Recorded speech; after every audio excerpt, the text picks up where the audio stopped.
Hello, welcome to Focus Dental Imaging tutorial on how to load your DVD CT 3D image.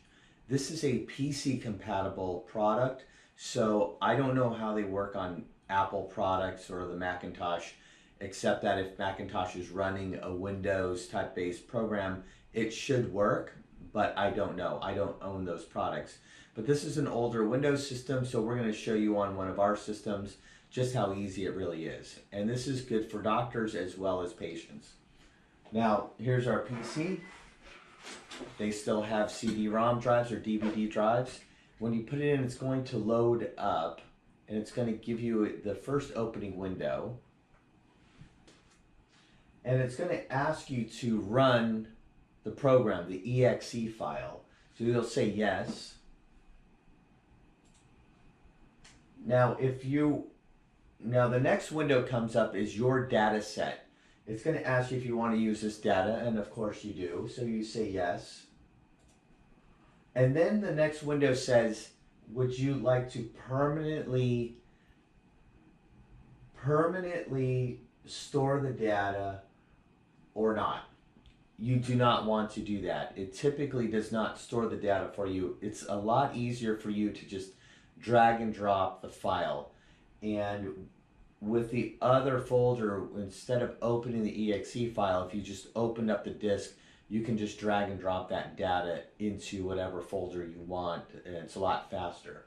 But here we're going to say no.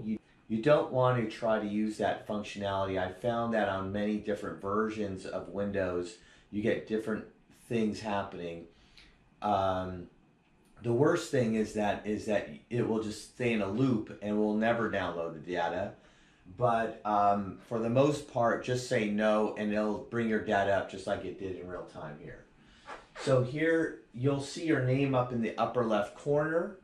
What you'll want to do is click on your name, and then you'll see the file type is a CT. So you want to click on the CT, and now it's going to bring your data into the program. So this viewer comes free on the DVD, and now it tries to compute a certain type of program called TruePan.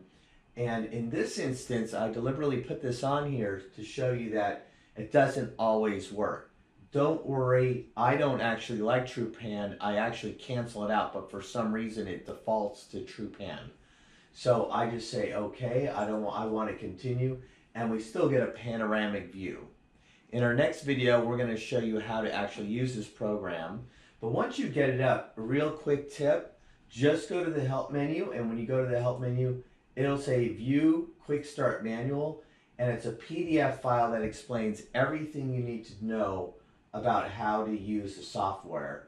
So we're not going to publish this because on every disk it's provided. So you can just read through this. It's a very simple, quick reference guide so that you can actually utilize the software and move on and look at your data.